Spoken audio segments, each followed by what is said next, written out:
కేంద్ర మంత్రి బండి సంజయ్ తన కొడుకు పోక్సో కేసు ఆరోపణలు ఎదుర్కొంటున్న సమయంలో ప్రధాని ముఖ్యమంత్రితో కలిసి కార్యక్రమంలో పాల్గొనడం చట్టాలను అగౌరవపరచడమే అన్నారు టీఆర్ఎస్ చీఫ్ కవిత. బండి భగీరథపై సోషల్ మీడియాలో పోస్టర్లు ఎవరు వేస్తున్నారో అందరికీ తెలుసన్నారు. రాజకీయాలకు సంబంధం లేని వ్యక్తిని పర్సనల్ గా టార్గెట్ చేయడం కరెక్ట్ కాదన్నారు. కామారెడ్డిలో చేపట్టిన రైలు రోకో ఘటనపై సికింద్రాబాద్ రైల్వే కోర్టుకు హాజరయ్యారు కవిత. కామారెడ్డి డిక్లరేషన్ ప్రకారం 42% బీసీ రిజర్వేషన్లపై ప్రభుత్వం మాట తప్పిందని, అందుకే కామారెడ్డిలో రైలు రోకో చేపట్టామని తెలిపారు.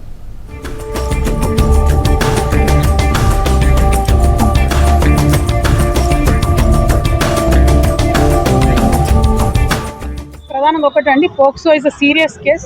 అంత గంభీరమైనటువంటి ఆరోపణలు వారి కుటుంబ సభ్యుల మీద ఉన్నప్పుడు కేంద్ర మంత్రి గారు ప్రధానమంత్రి గారి పక్కన, ముఖ్యమంత్రి గారి పక్కన వేదికలు పంచుకోవడం అన్నది న్యాయాన్ని, చట్టాన్ని, దాని మీద ఉండేటటువంటి నమ్మకాన్ని తగ్గించినట్టుగా మేము భావిస్తూ ఉన్నాము.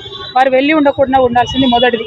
రెండవది, వారు వెళ్ళిన తర్వాత రాష్ట్ర ప్రభుత్వం తెలంగాణ మహిళలకు ఒక కాన్ఫిడెన్స్ ఇవ్వడానికి ఇమీడియట్గా వారి కుటుంబ సభ్యులు ఎవరైతే ఆరోపణలు ఎదుర్కొంటా ఉన్నారో వారి మీద లుకౌట్ నోటీస్ ఇవ్వాలని చెప్పి మేము డిమాండ్ చేస్తూ ఉన్నాం. సో ఇట్లా మహిళలకు కాన్ఫిడెన్స్ ఇచ్చే విధంగా ప్రభుత్వాలు ఉండాలి తప్పితే ఇంకోటి కాదు.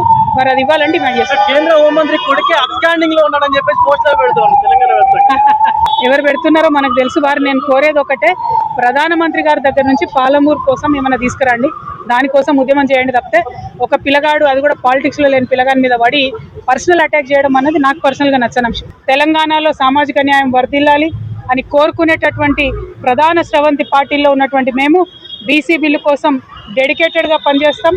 దేశవ్యాప్తంగా బీసీలకు 50% చట్టసభల్లో, ఉద్యోగాల్లో, విద్యలో రిజర్వేషన్ రావడం కోసం పోరాటం చేస్తామని కూడా మరొకసారి